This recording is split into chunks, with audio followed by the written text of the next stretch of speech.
John, it was disqualified because Christoph did not come in this morning after the checkered flag went out. And as we get ready for this, it's the Vitaphone car of Zandy Negrão on the inside. Alongside is Nicky Pastorelli in the Lamborghini. Maserati versus Lamborghini, then Aston Martin and Corvette on the second row. Then the Nissan and the Ford behind them. Away we go! The race gets underway here in Interlagos, and it's going to be a real battle. And here comes Darren Turner through the middle in the Aston. He moves up into second, and he's going to try and challenge for the lead through the Senna S. Darren Turner doesn't quite get into the lead, but he's got that Aston into second. Great start from the English driver. Can they all make it through the first corner? I think it's looking pretty good.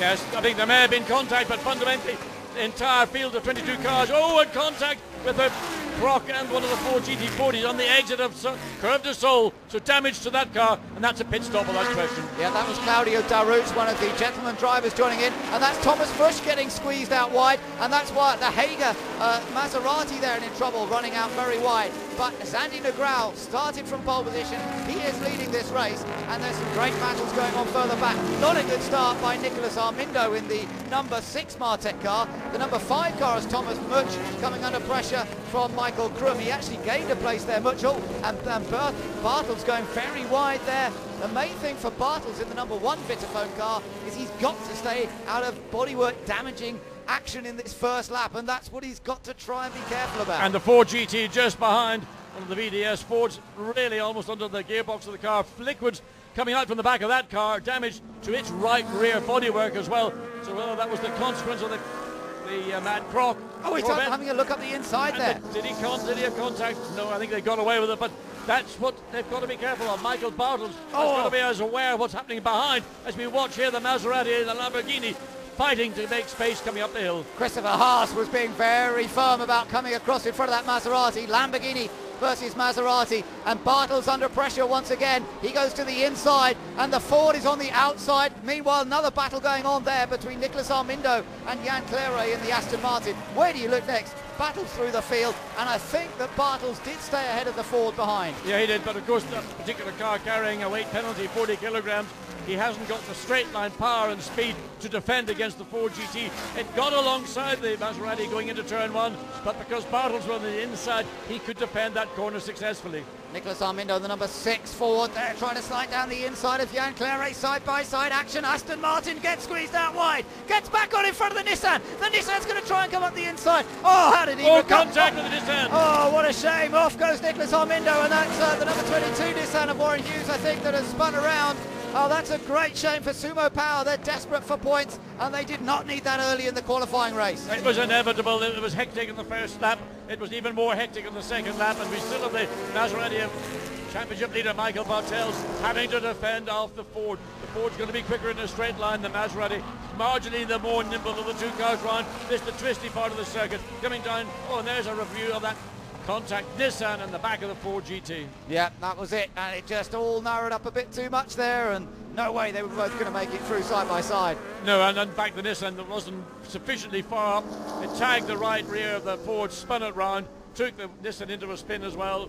Drivers have been complaining about that type of contact, where the contact is right on the critical part of a car entering a corner.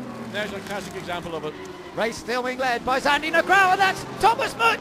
Thomas Much, who is so desperate for points. That is disastrous for Westbrook, who's in the middle. Neil Yarni, teammate as well, and it looks critically bad for Thomas Much. Would you believe it? Suddenly, the whole race has transformed in its importance. He's out! He's out! Thomas Much is not going to get anything out of this qualifying race. Right, damage to the right rear suspension. There you can see his disgust. He's gone back to look at the rear of the car. Contact with one of the Lamborghinis. Couldn't quite see which car it was. But up into turn 1, maximum speed 260 kilometers per hour, and you don't need that contact.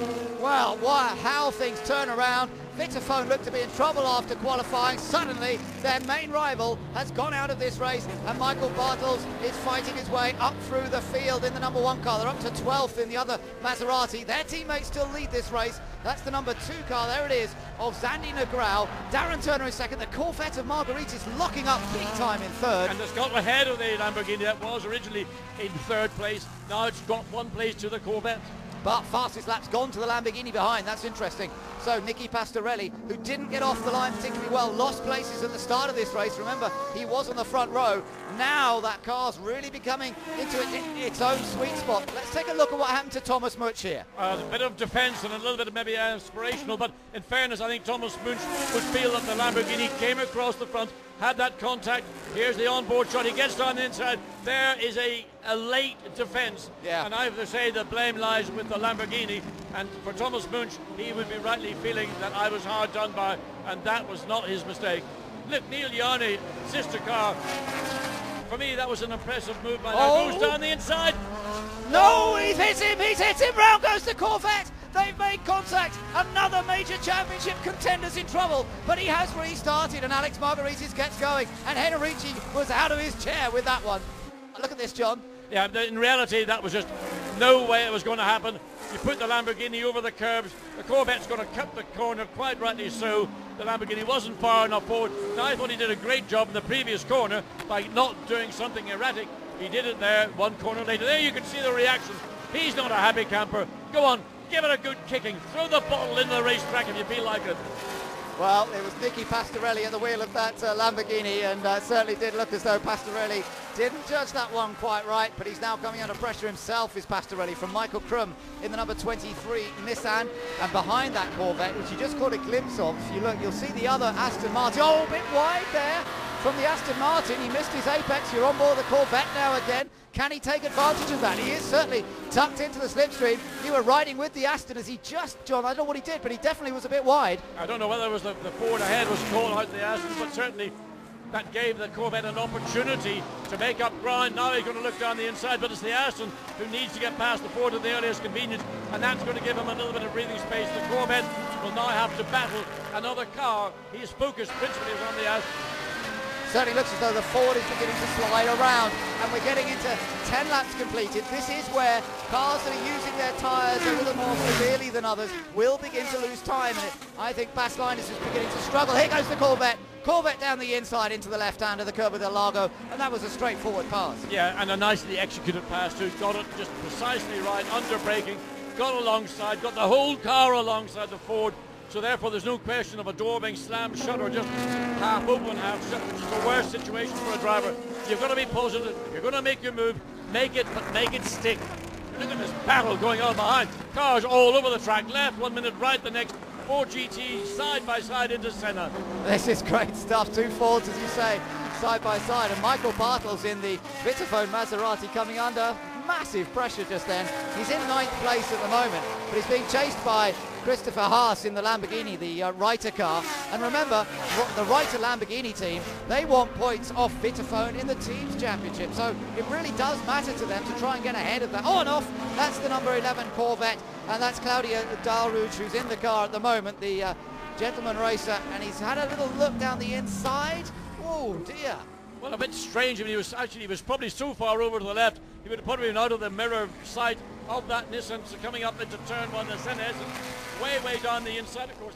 Dirty part of the racetrack. You can't quite slow down as well as you can on the racing line. Darren Turner couldn't be much closer to the back of that Maserati. He's done a very good first stint here, has Turner. But don't forget that when Bernoldi gets in that Maserati, he will be mighty fast. It's a tantalising prospect. Bernoldi in the Maserati versus Thomas Enger in this Aston Martin. I'll tell you what's also interesting, John, is that over the course of the season, these two pit crews are the quickest, amongst the quickest in the pit lane. Both Vitaphone and young driver Aston Martin have gained huge numbers of places with brilliant pit stops, but now it's them against each other. This is going to be really fascinating. And remember, only 2 team members are allowed to change all 4 tyres. It's a tough task. Well, the same question, but I haven't got the answer. Who is going to come in first? And to me, it looks like Maserati are going to bring their driver, Sandy Negrao, in first. If I was Aston Martin, I would let Darren Turner stay out maybe a couple of laps further. But there is Thomas Enger in the pit lane. The wheels are prepared. They're both coming in. They're both in. They're heading down the pit lane beneath our commentary position and heading down for their driver change and tyre change. And look, there are inches separating the two of them as they come past our commentary slot. And the Aston Martin a bit further down the pit lane. Darren beginning to release himself. The 2 mechanics who are allowed to change the wheels go to work.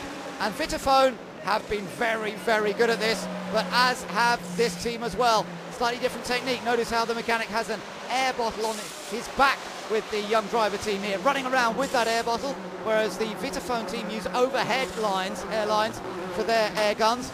Slightly different technique. Which one's going to work best, I don't know.